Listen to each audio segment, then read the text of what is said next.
Olá, pessoal, sejam bem-vindos ao segundo episódio de Las Linhas. A gente está aqui para falar tudo sobre a política climática no Brasil e no mundo. E nessa semana em particular, a gente vai falar das novas lideranças, mundo afora e também para a COP30.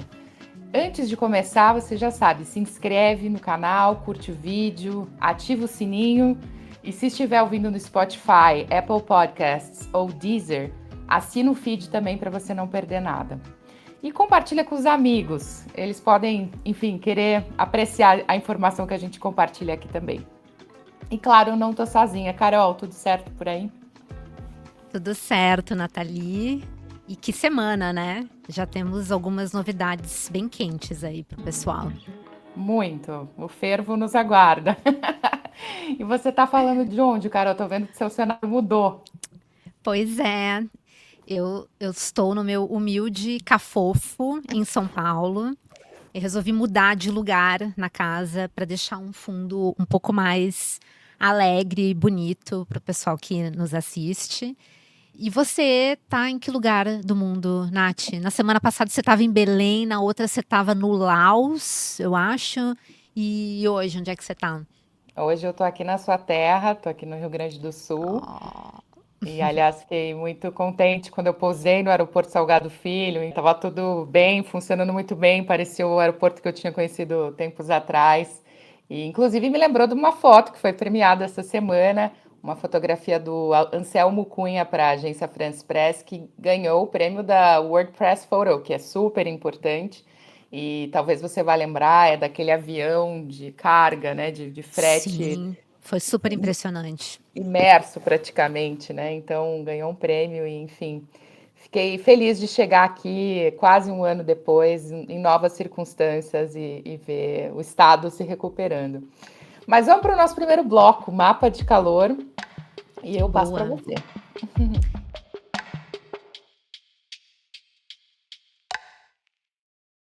Então, vamos começar com o nosso giro da semana, que a gente destaca aí o que teve de mais quente, no bom sentido, claro, no Brasil e no mundo. E é legal, acho que, de explicar que nesse nosso mapa a gente vai sempre trazer alguma coisa do global, porque a mudança do clima é um problema do mundo todo, mas também algo do Brasil, porque nós somos parte do problema e também da solução da crise climática, especialmente nesse ano de COP.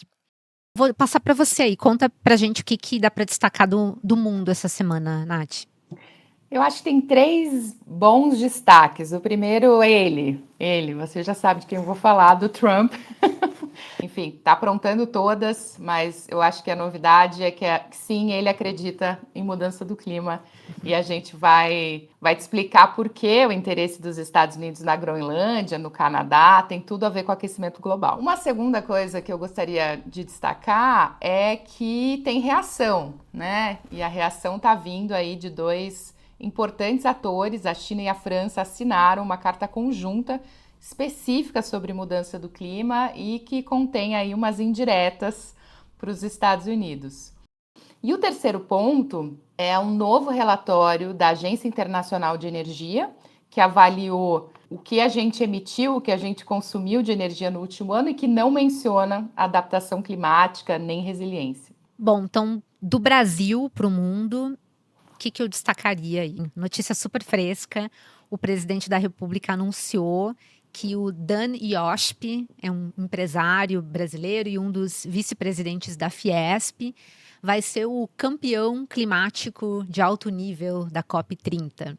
A gente vai explicar um pouco mais sobre isso depois. E no meu querido Rio Grande do Sul, já que você está aí, Nath, vou falar um pouco sobre as chuvas que começaram a dar as caras de novo nesse ano, agora no outono, e faz a gente pensar, né? Será que nós aprendemos algo depois das terríveis enchentes que aconteceram em maio de 2024? Agora, acho que a gente aprofunda, então, todos esses temas, né, no nosso próximo bloco, que é a zona de convergência.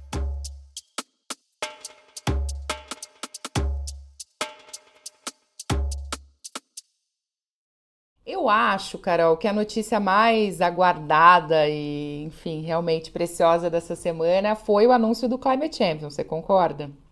Ah, eu acho que sim, Nath. Foram 2 anos de espera para esse anúncio. Acho que foi a licitação pública mais longa que eu já vi aqui no Brasil. Mas vamos começar pelo cenário internacional, porque tem muita coisa também, né? Você citou 3 notícias super relevantes, aí depois a gente entra no Climate Champion. Eu acho bem importante isso, até para quem está nos assistindo, nos ouvindo, né? Aquecimento global, como a Carol falou, é global. A gente não tem como separar, ficar só no nosso cantinho, ficar no local. A gente precisa olhar para o mundo, para o planeta e ao mesmo tempo olhar aqui para os fractais. E a gente está vendo, olhando para o mundo então, né, esse tabuleiro se mexendo de uma forma muito abrupta, esse tabuleiro de jogadores, né, internacionais. Existe uma corrida armamentista muito forte, uma corrida de fato, especialmente, enfim, dos países ricos, das economias avançadas, para se armar. A gente falou aqui no primeiro episódio da Alemanha, que aprovou um um orçamento enorme para a guerra, né? 600 bilhões de dólares, aí colocou 100 ali para o clima, mas a gente está nesse momento muito conturbado, eu acho que todo mundo sabe. E provavelmente todo mundo sabe que os Estados Unidos, eles também já anunciaram que vão sair do Acordo de Paris, mas isso leva um tempo para acontecer, né, Carol? Com certeza. Esse vai ser um ano interessante, porque os Estados Unidos notificaram a saída do Acordo de Paris e tem um ano para essa saída entrar em efeito mesmo, o que significa que os Estados Unidos vão participar da COP neste ano. Se quiserem, claro, não é que eles sejam absolutamente obrigados a participar da reunião, mas se eles quiserem, podem aparecer lá e podem tentar dar uma encrencada, né? Espero que eles não apareçam, mas eles estão convidados. Então tudo pode acontecer, a obstrução pode ser ativa, pode ser, enfim, mais silenciosa. Eu, inclusive, apostaria que eles utilizariam, sim, dessa baita plataforma que vai ser a COP30 para fazer alguns movimentos, né? Tem a cara do Trump. Sim. Mas uma coisa importante, eu queria ligar com as notícias trazidas, acho que primeiro falando da reação, né, para depois entrar no que ele está propondo com a Groenlândia, é que eles vão sair do Acordo de Paris. E aí uma das grandes questões é: alguém vai segui-los? Né? Será que alguém vai ser follower? Vai ser seguidor dos Estados Unidos, seguidor do Trump mais especificamente? E é claro que tem aí uma série de interesses, de incertezas por trás. A Argentina de Milei, durante a COP em Baku, tentou colocar a cabeça para fora e fazer um movimento desse tipo, mas acho que foi contida. E, ao mesmo tempo, eu acho que se a gente chega em Belém, né, na COP30, com nenhum outro país tendo declarado essa intenção de sair, eu acho que já é algo positivo. Sim. Só que para isso acontecer, né, não está dado, é um jogo, é muito bastidor, é muita diplomacia silenciosa acontecendo para, enfim, evitar esse cenário, que seria um cenário muito ruim, lembrando, e acho que você com muita propriedade pode falar, né, o Acordo de Paris ele foi desenhado para que os Estados Unidos entrassem de uma forma mais contundente e, na verdade, para que todos os países entrassem, né, para que todo mundo tivesse algum nível de responsabilidade. Então, a saída deles com seguidores, eu acho que poderia realmente ser mais impactante, certo? Pode ser ainda. E aí, o que aconteceu essa semana, entrando na notícia em si, é que, bom, quem é a outra superpotência climática? A China. Então, tá todo mundo olhando para a China. O que a China vai fazer, né? Mas também tem uma outra grande potência, que estou usando um linguajar, uma terminologia proposta pelo professor Eduardo Viola, da USP, de grandes, só tem duas, né, superpotências, e depois Estados Unidos e China, e depois a gente entra com União Europeia e tal. A expectativa é que esses dois grandes atores, eles se movimentem. E não aconteceu exatamente isso ainda, a União Europeia ainda está um pouco na toca, mas China e França soltaram uma carta que realmente reafirma um compromisso político com a agenda climática, fala de uma coisa super importante, que é o compromisso deles com a transição para longe de combustíveis fósseis, né, nos sistemas energéticos, nos termos que foram acordados lá em Dubai, na COP28, enfim, uma vitória que quase não aconteceu, aliás, mas que, enfim, temos a comemorar. Então, eu acho que está nesse momento, né, em que a gente precisa desse tipo de movimentação que esse sinal transparece para você, assim? O que você tira dele de mais interessante? É um sinal super interessante, acho que você já deu a dica aí dos principais elementos dessa mensagem.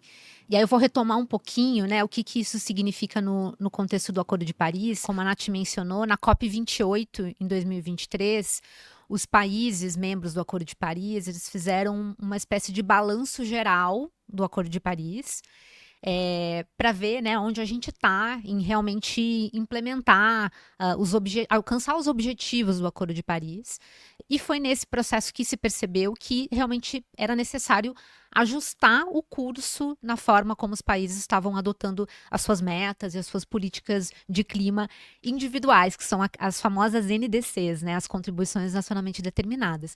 Então, esse balanço geral levou a uma decisão que abrangeu vários compromissos, inclusive compromissos relacionados à transição energética. E assim, é claro que não são compromissos super firmes, com um prazo, uma quantificação de quando e como vão fazer, mas foram compromissos de esforços bem importantes, né, bem aspiracionais, e como a Nath disse, inclusive de dizer com todas as letras que os países pretendem fazer uma transição para longe dos combustíveis fósseis, o que reflete recomendações da própria Agência Internacional de Energia, que a gente vai falar um pouco mais aqui adiante. Então, assim, num contexto como esse que você trouxe, Nath, de o Trump saindo do Acordo de Paris, também retomando aquele discurso do petróleo, do drill, baby drill, essa resposta da China com a França, inclusive enfatizando a decisão da COP28, do balanço global, da transição para longe dos combustíveis fósseis, eu acho que é um sinal super importante de que eles não concordam com essa visão do Trump e que eles vão honrar os compromissos que foram feitos no Acordo de Paris multilateralmente. Inclusive, isso está explícito na carta, né? Eles dão uma bela cutucada no Trump, dizendo ali que o retrocesso de alguns países no consenso científico e saída das instituições multilaterais só fortalecerão a nossa determinação e as nossas ações. Então, é uma mensagem super clara sobre o engajamento deles com a COP30, inclusive. Então, acho que é uma boa notícia para a gente que isso tenha vindo. Tomara que outros endossem essa mensagem. Que bom, eu acho que eles estão tentando, né, assim, colocar para fora uma mensagem positiva, mas, enfim, mais do que positiva, acho que é essa de reação, do tipo, a gente não vai aguentar calado ou ficar com medo, vamos lá, né? Quanto mais o Trump bater, mais a gente também pode crescer nessa agenda. Então, acho que está muito claro o porquê que eles fizeram isso agora, né? Tem muitos movimentos aí ao longo do ano. Acho que o impacto pode ser bem positivo para a COP30, porque até onde, enfim, a gente acompanha, tem se falado, né, de que é preciso dar um passo novo em relação à transição para longe dos combustíveis fósseis. Ou seja, a decisão já foi tomada, a gente não vai reavê-la, não vai revê-la, mas né? Agora, o que se faz? Será que a gente consegue avançar para algum tipo de cronograma? Não sei. É algo para a gente, inclusive, trabalhar mais depois. Mas acho que ajuda a COP30 sim, né? Com certeza. E bem isso que você falou. É reforçar que essa é uma decisão que já foi tomada. Não dá para retroceder nisso, voltar para trás. Que mensagem que passa para a sociedade internacional um retrocesso do Trump como esse, de que significa simplesmente que a palavra dele não vale nada, que a palavra dos Estados Unidos não vale nada. Então, a gente precisa que os acordos sejam cumpridos, né, para manter aí a confiança global, para garantir que a gente vai conseguir enfrentar juntos esses desafios da mudança do clima. E aí, vamos falar sobre o que não ajuda, então. Vamos falar dele. Saiu, enfim, um artigo importante numa revista que é a The Atlantic, mostrando como o Trump está colocando cada vez mais as asinhas para fora em relação a territórios vizinhos, querendo avançar, né, acho que muito claramente sobre Groenlândia, mas Canadá também, ele também fala do Panamá, mas particularmente sobre esses países do Ártico, eu queria perguntar para você, assim, como é que você entende? Eu não sei se a gente tem acordo, se a gente tem visões convergentes aqui, então primeiro eu queria te perguntar o que você acha dessa história? O que que isso significa? Pois é, eu tenho conversado sobre isso com várias pessoas. Acho que saiu essa matéria no The Atlantic. O pessoal lá do Foro de Teresina já tinha também cantado essa pedra.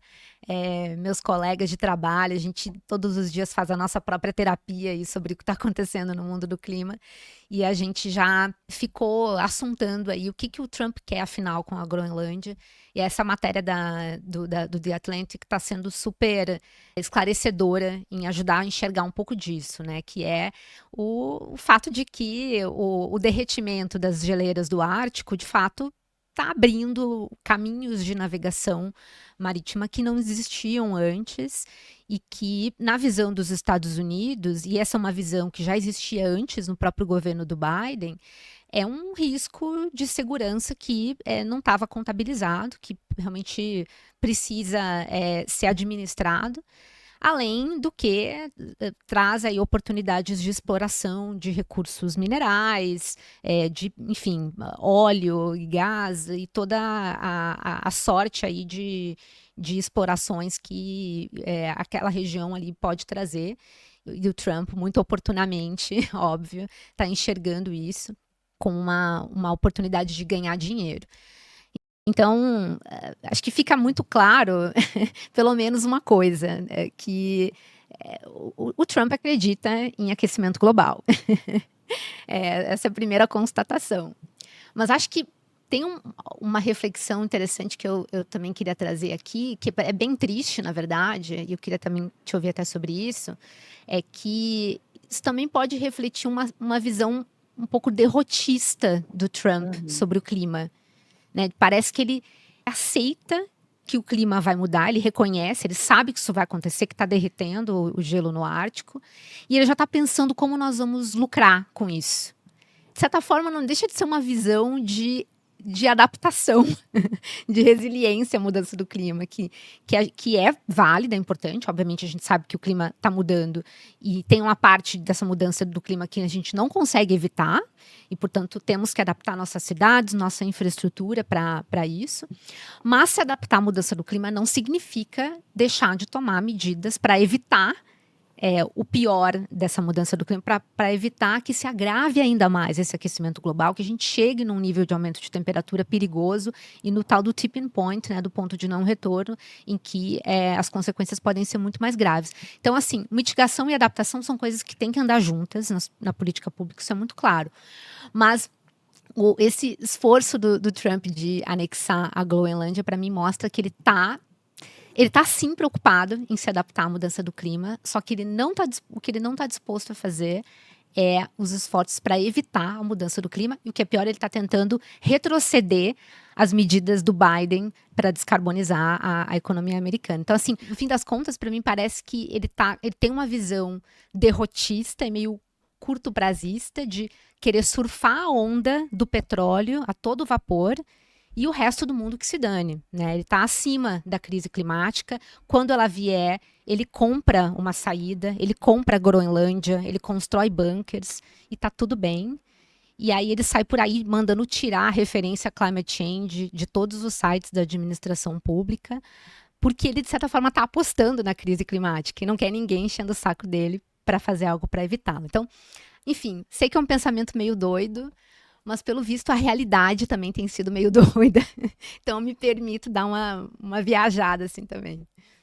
Não, quero interagir com o que você está trazendo, porque de fato ele tem essa visão, né? Quanto maior o risco, maior o retorno, então ele está apostando, né? Dobrando a aposta de que, a gente vai por um aquecimento de 3 graus, e aí, desculpa, a gente não tem adaptação no mundo de 3 graus mais quente, tá? Segundo o meu antigo chefe Eduardo Assad, a gente só conseguiria talvez colher um tipo de fruta, tipo melão, no mundo, assim, esqueça, não vai ser mais esse planeta, mas enfim.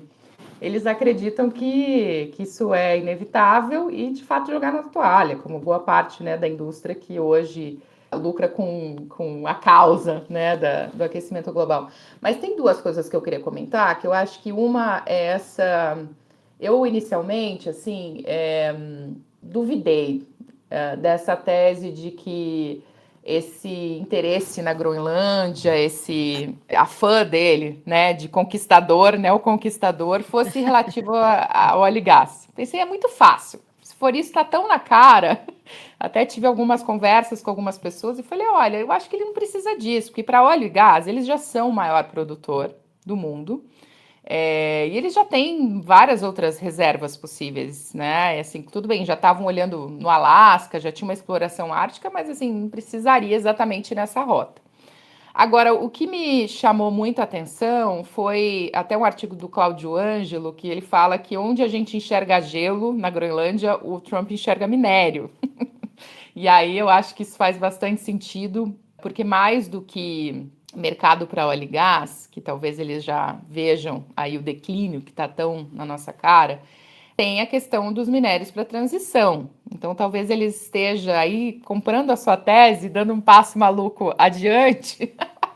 Eu acho que talvez ele queira, com certeza, segurar reservas de minerais críticos para poder, enfim, em algum momento, se a gente tiver, ele não, mas o resto do mundo tiver embarcado na transição, ele ter ali acesso àquilo que ele precisa, né? Então, eu acho que é importante a gente olhar, a gente, por mais estranha, distante, maluca que pareça essa história do Trump, né?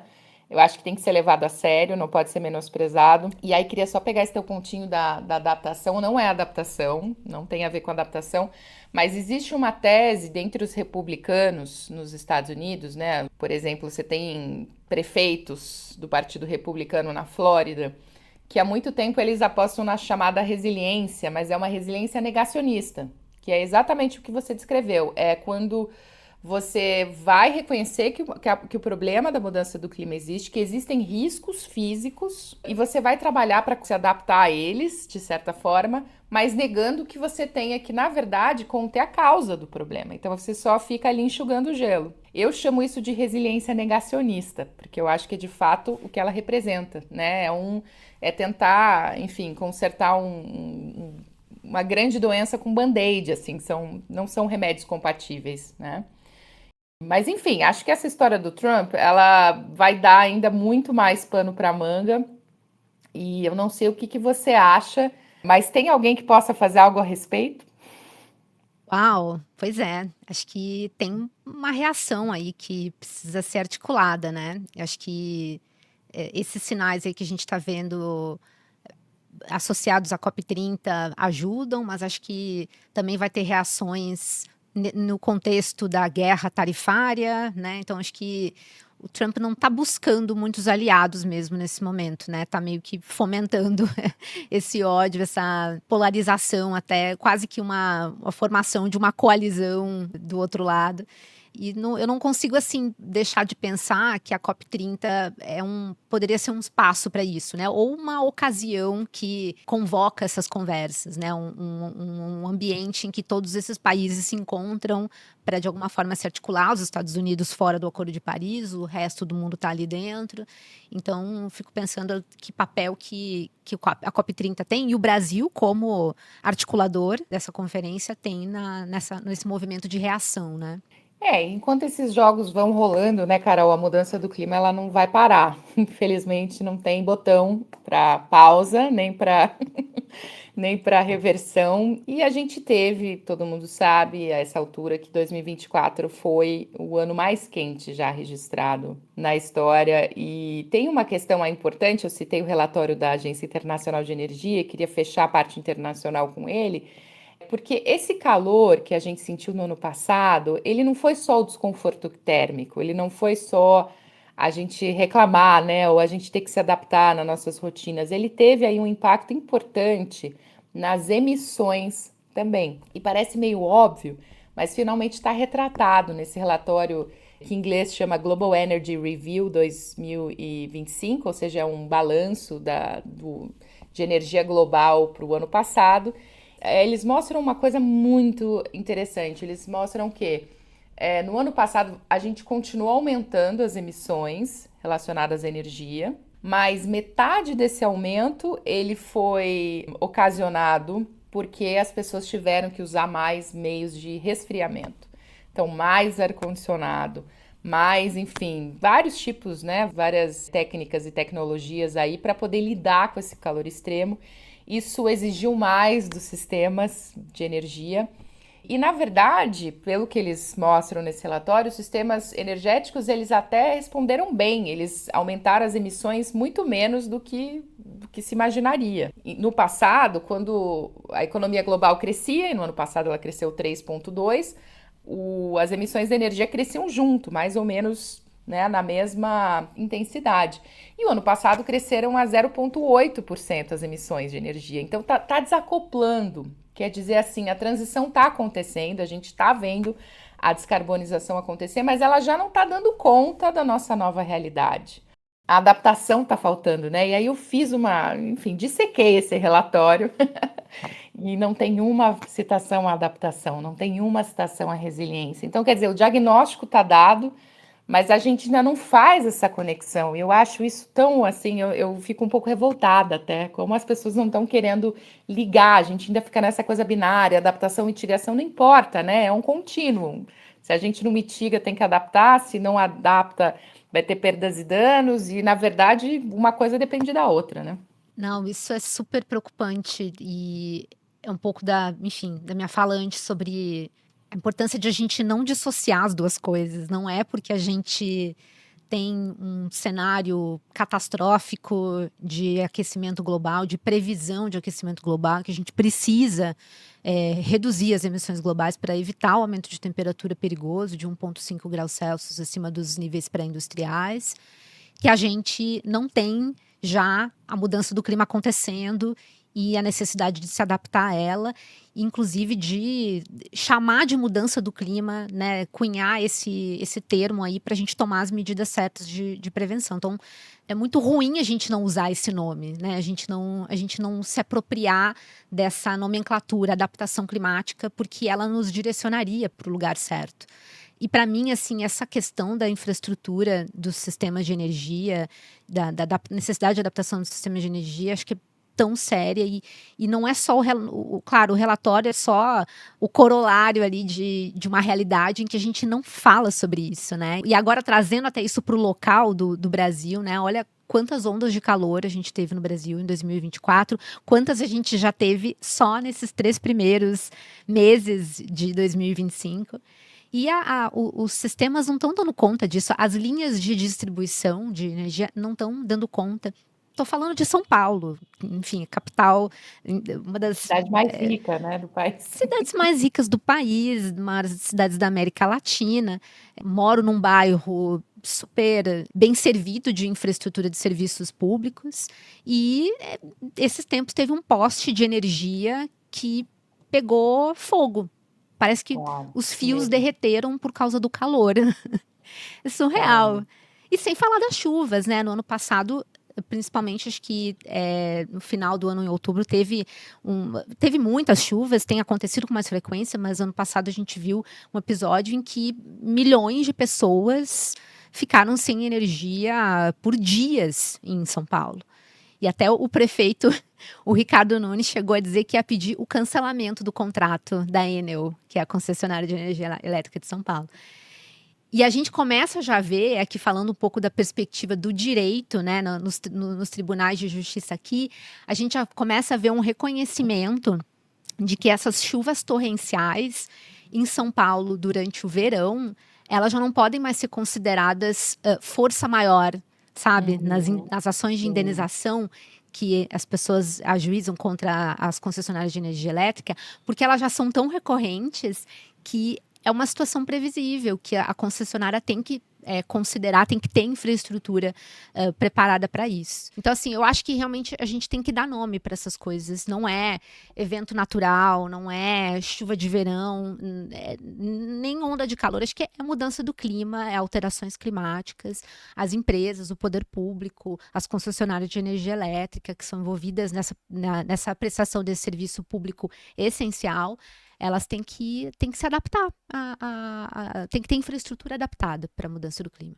Isso é super claro e ao mesmo tempo não dá para parar para pensar, né? Tem que pensar para não parar, tem que continuar fazendo e trazendo tudo junto.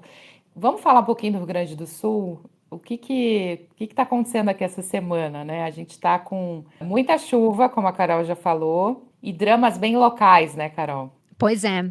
Falando de infraestrutura e adaptação climática, estamos também diante de uma outra situação super grave, que é essa temporada de chuvas, essas ameaças de fortes tempestades, os ciclones extratropicais, que acontecem muito no sul do Brasil, né? A gente já está vendo, saímos agora do primeiro ciclone extratropical do outono, esse choque de temperatura aí dessas massas frias que vêm do sul. E aí o povo do Rio Grande do Sul já começa a ficar tenso, porque foi perto dessa época no ano passado, né? Foi em maio, que o estado sofreu aquela enchente super traumática, né? A pior da história do Rio Grande do Sul.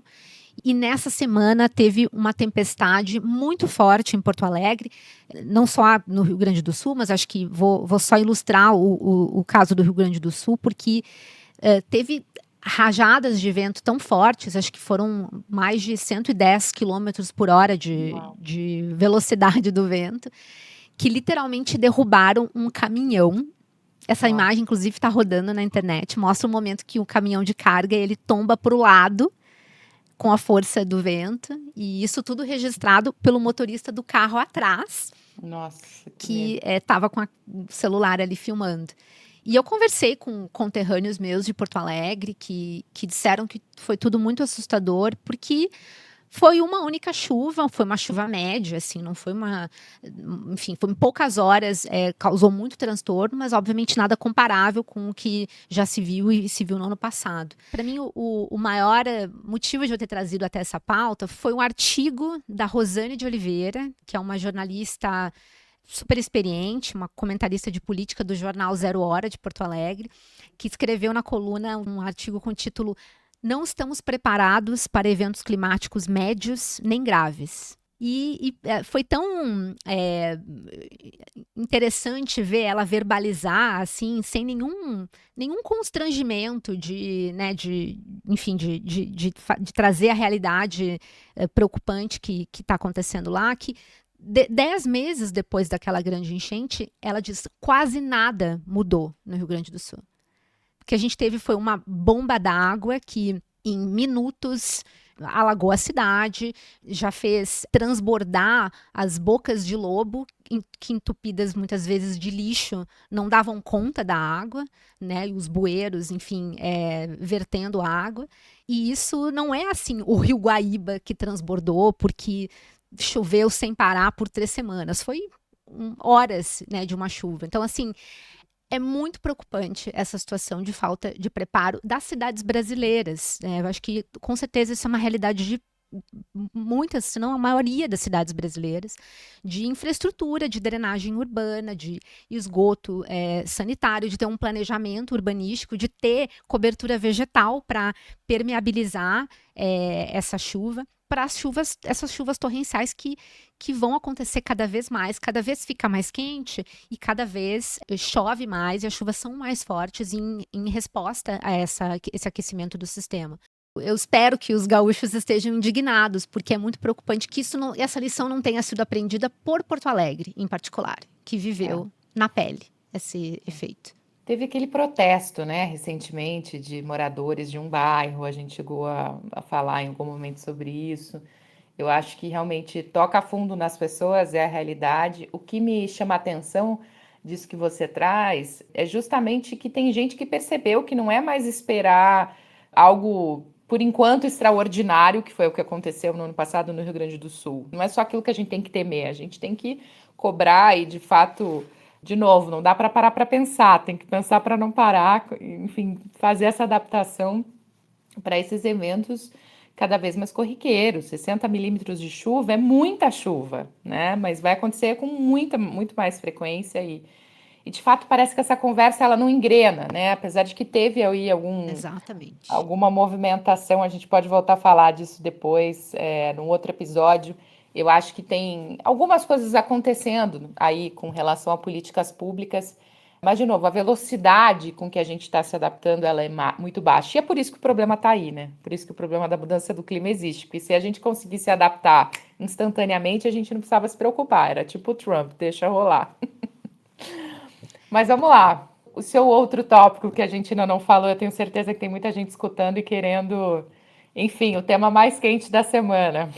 Eu acho que esse tópico merece entrar para a sessão do fervo, porque ele é Concordo. um belo de um babado. Então vamos lá, vamos para o nosso bloco fervo, com esse sugestivo nome, porque a gente acha que algumas coisas fervem mesmo e tem bastidores e tal, então não podia ser diferente. Ontem, dia 2 de abril, o presidente da República, finalmente, como a Carol já antecipou, que foram muitos anos de espera, ele anunciou o empresário Dan Yoshpi como o chamado campeão climático de alto nível da COP30. A gente já vai explicar um pouquinho mais o que é, mas já trazendo o bastidor aqui de cara, ele não estava em nenhuma lista, né, pública, Carol, não teve uma matéria em nenhum jornal de grande circulação que tenha colocado o nome dele desde que a conferência foi anunciada. O nome começou a surgir, a despontar muito recentemente, muito, enfim, conversas muito de bastidor, e supostamente por uma indicação do setor industrial, da Confederação Nacional das Indústrias, da Federação das Indústrias de São Paulo, da Fiesp. Foi uma surpresa para você, Carol? Eu acho que, de certa forma, foi sim uma surpresa, porque ele não é uma personalidade conhecida por falar de mudanças climáticas, né? Que eu acho que é diferente dos outros candidatos e candidatas, como você falou, a gente conheceu muitos desses candidatos, eram figurinhas carimbadas, e o Dani Osp não era essa pessoa. Acho que ele teve mais próximo dessa agenda recentemente, provavelmente quando ele liderou o B20, que é o braço de negócios, né, de empresas do G20, o B vem de business, no ano passado, quando o Brasil hospedou o G20, conduziu as negociações do bloco e tal.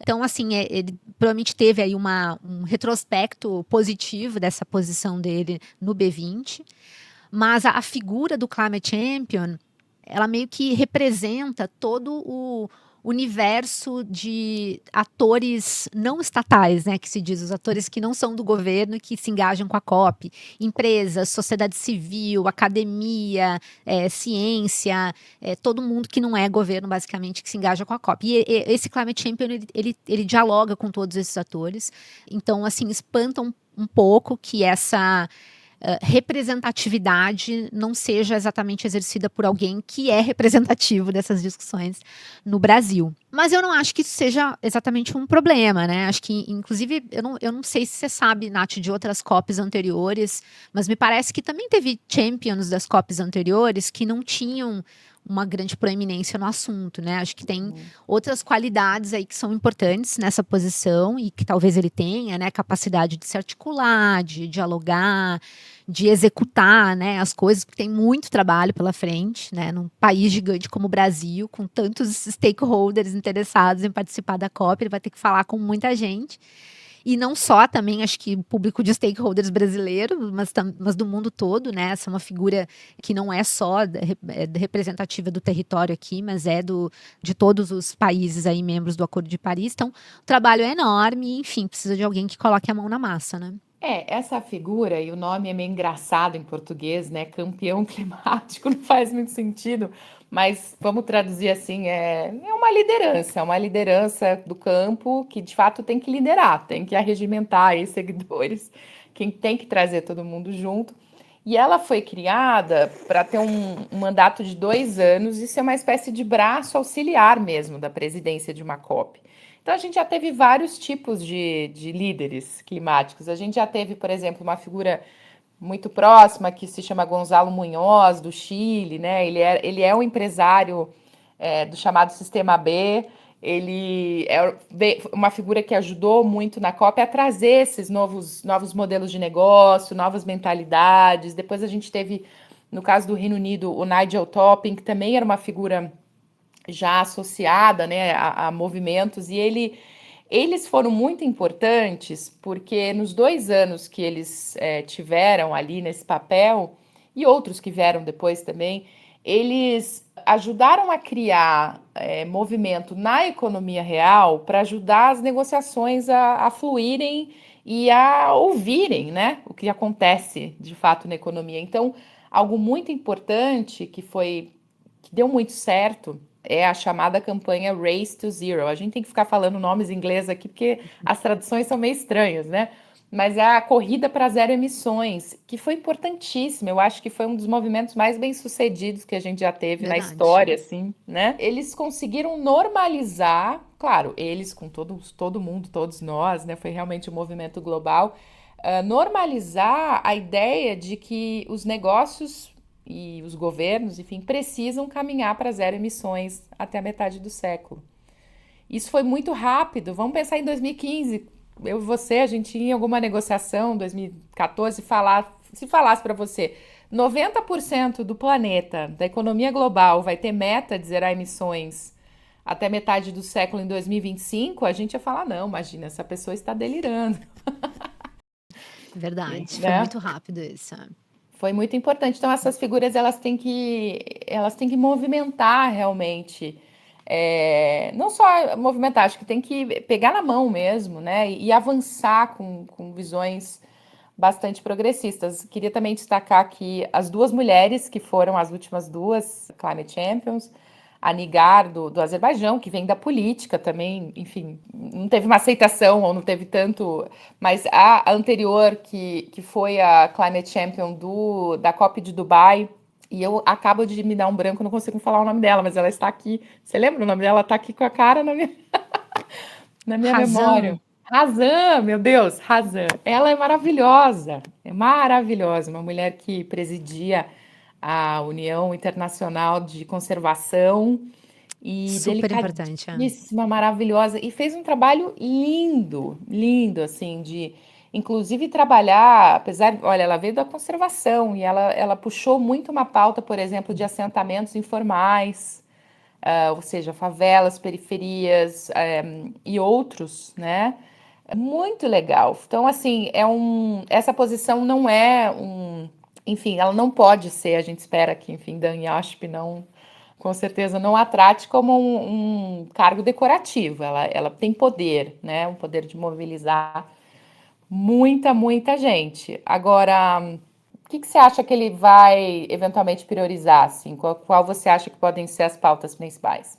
Eu acho que ele deu já uma primeira declaração, né, Nath?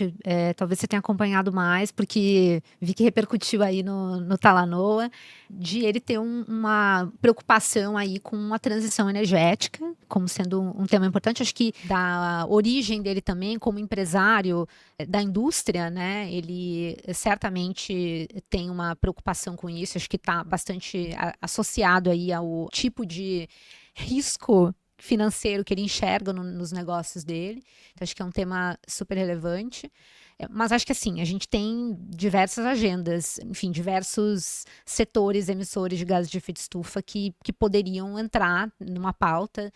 Temos florestas, temos a agricultura também, né? Acho que não sei exatamente como ele vai costurar aí essas áreas foco, né? Normalmente o Climate Champion ele acaba, de alguma forma, elegendo alguns temas prioritários, isso é normal. Ele poderia trazer temas prioritários associados à realidade das emissões brasileiras. Não sei se ele vai fazer isso, mas ele já deu esse sinal da transição energética, né? E acho que também. Deu.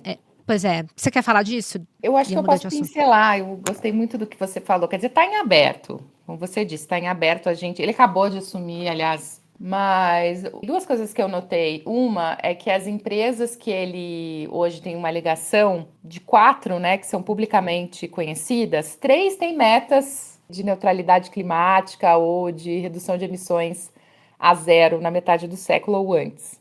Vou até citar quem são aqui, porque merecem. É a WEG, a Embraer e a IOSP Maxion, que que ele é presidente do conselho. E tem uma que não tem, pelo menos eu não achei referências, que é a Marco Polo. Que pena, a Marco Polo tá precisando tá precisando avançar aí agora e Chance de ser resposta da Marco Polo aí. chance de resposta. Por favor, resposta com uma meta, da Race to Zero, uma meta Exato. baseada em ciência. Mas aí eu achei interessante, né, que no discurso, e isso veio lá do time da Política por Inteiro, eles notaram que no discurso não, na fala, né, nas aspas que o Dan Yoshp deu, ele destacou a transição energética. Ele fala assim, olha, a gente vai caminhar, eu tô aqui para ajudar a ação climática a acontecer, especialmente a transição energética.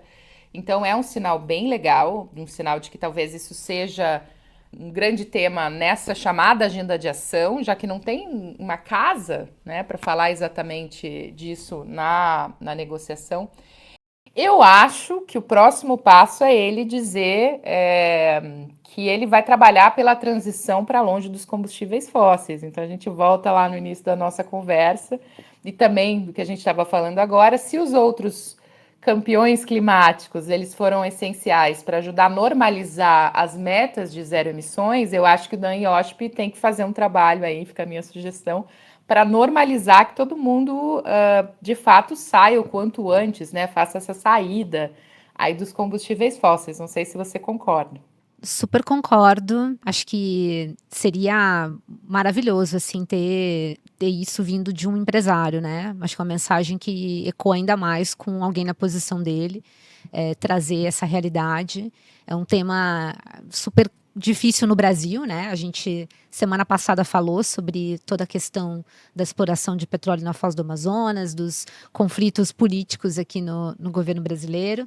Então, se isso pudesse, independentemente da postura da presidência da COP, que tem um papel limitado em como ela pode trazer essas agendas mesmo na negociação, ali como ela vai conduzir, se isso viesse, eu acho que dos stakeholders, seria um golaço, né? Então, realmente torcendo que ele traga essa mensagem de fato. Vamos mandar esse episódio de hoje para ele. E, enfim, Repassem acho para o que é Dani isso. Osp aí. Foi bom falar de transição energética, mas, enfim, agora a gente tem que falar de transição para longe dos combustíveis fósseis.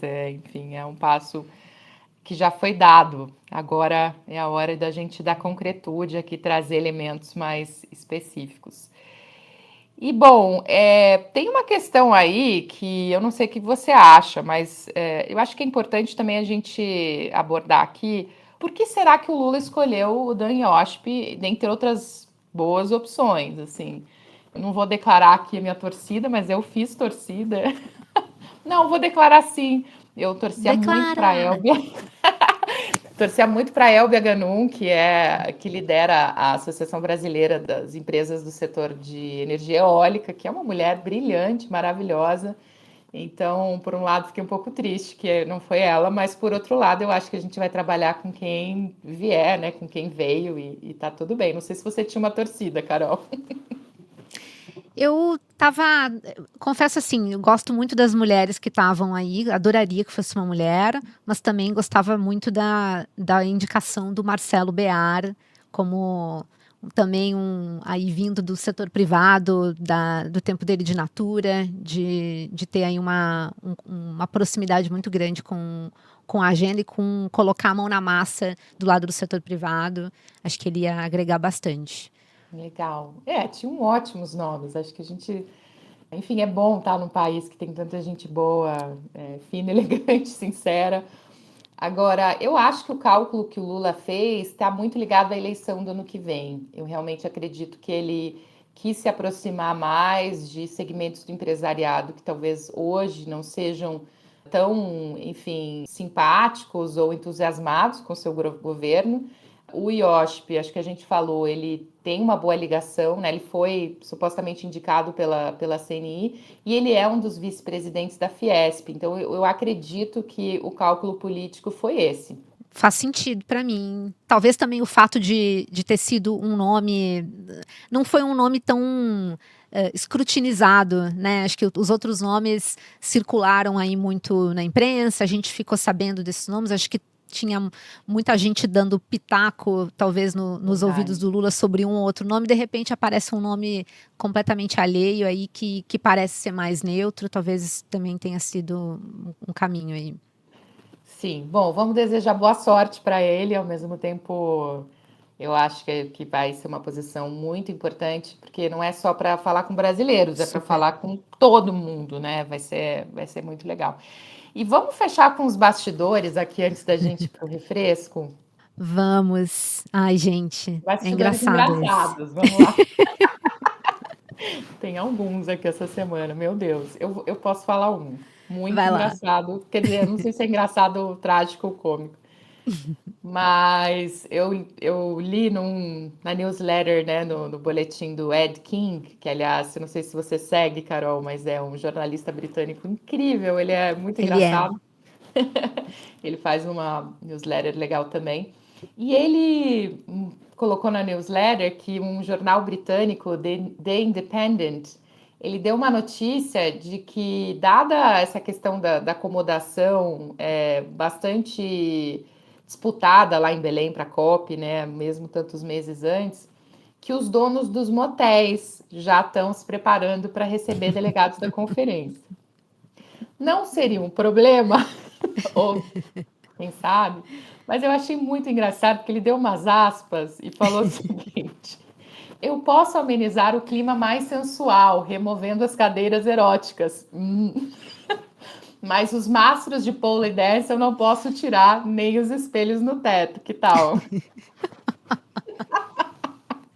Isso é economia circular, Nath. É lindo. A gente está dando exemplo.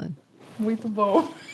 E o brasileiro, como é um povo muito criativo, eu já vejo aí assim um posicionamento de marketing para esses motéis com Motéis umas pelo placas. clima.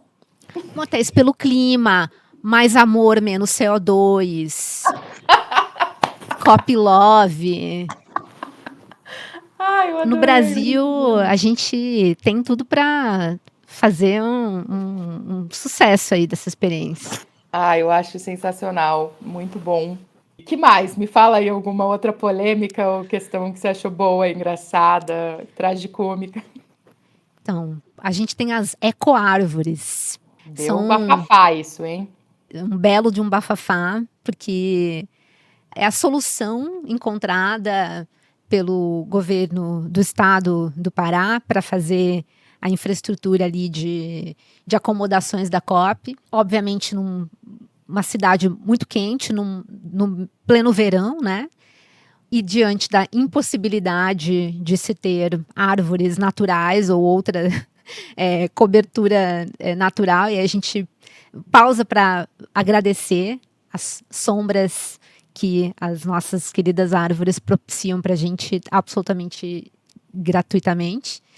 Mas o governo do estado do Pará, então, adaptou aí enfim, umas estruturas metálicas emulando uma árvore mesmo, que acho que vem aí também com alguns restos de construção, né, enfim, vergalhões aí que foram reaproveitados, e adaptou umas plantas também para fazer quase que uma árvore artificial com uma cobertura de plantas, mas a estrutura é uma estrutura metálica.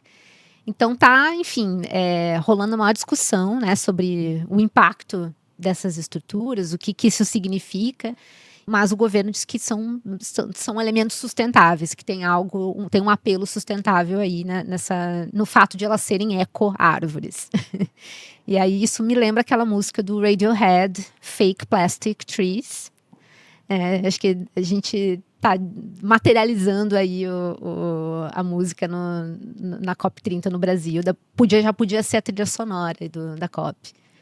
Olha, boa ideia. Eu acho que a gente vai reunir todas as refs, todas as referências que a gente falou hoje. Vamos colocar aqui na descrição do nosso episódio.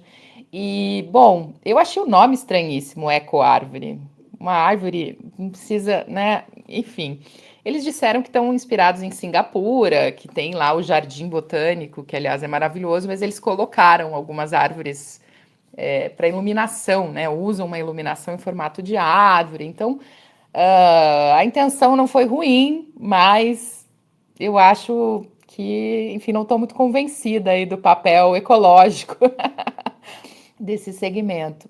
E, Carol, a gente já entrou mais ou menos aqui no nosso refresco, né? O nosso último bloco, que eu acho muito gostoso, que é quando a gente fala de coisas enfim, mais suaves, né? A crise climática é sempre tão densa, então a gente já começou aqui a trazer uns bastidores meio refrescantes, mas eu acho que a gente podia fechar agora com uma história boa tua e uma história boa minha.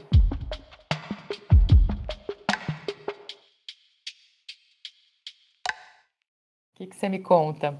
Vai lá, começa você, Nath. Vou começar eu. Eu não sei você, mas como boa brasileira, eu adoro novelas. Não que eu assista sempre e tal, mas uma boa novela é um negócio muito bom de assistir.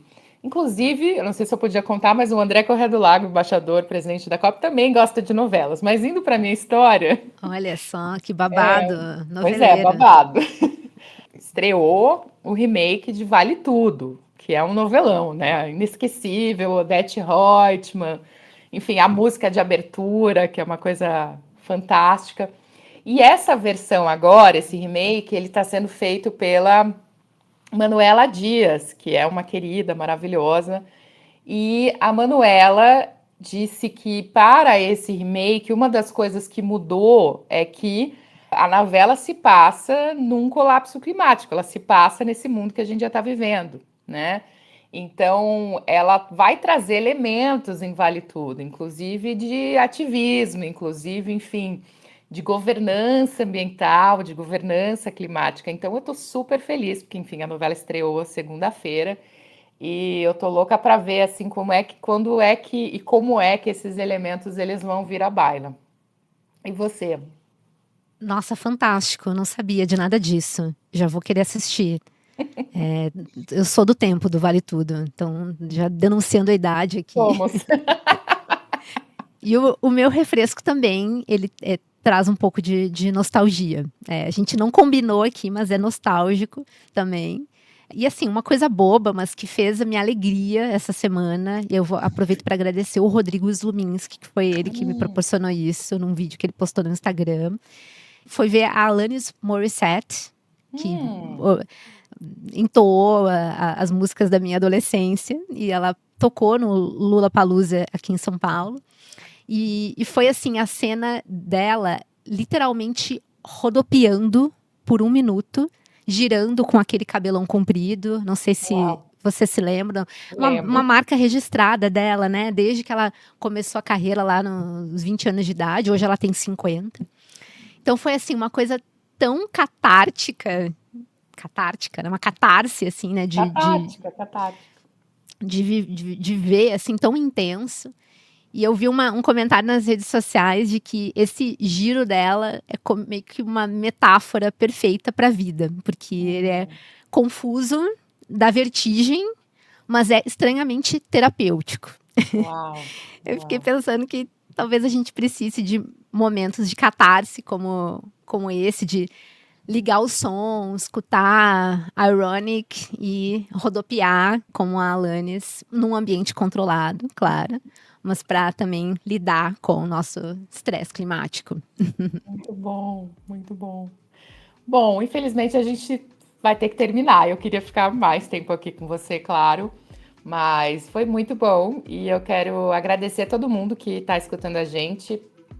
Se vocês gostaram, não deixem de dar like, de compartilhar, de comentar, de mandar perguntas, de mandar para os amigos. E não esqueça de seguir a gente no Spotify, no Apple Podcasts, no Deezer, no YouTube. Então, muitíssimo obrigada. Obrigada por ouvirem a gente e até a próxima. Tchau, tchau. Tchau.